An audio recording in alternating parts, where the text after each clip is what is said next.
Chittagong city কর্পোরেশনের mayor M Rezaul Karim চৌধুরীর নির্দেশনায় তীব্র দাবদাহে পথচারী ও নিম্নবিত্ত খেটে খাওয়া সাধারণ মানুষের মাঝে ঠান্ডা পানি ও শরবত বিতরণ করা হয়েছে।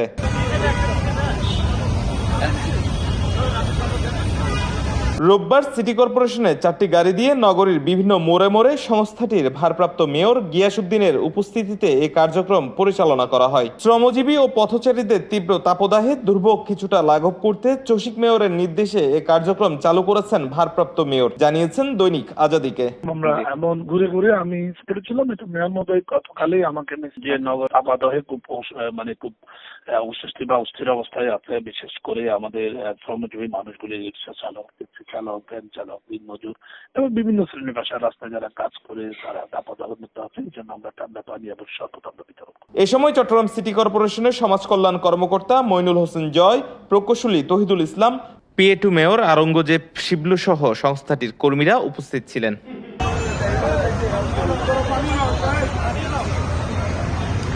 অনিক আখন্দ, দৈনিক আজাদী।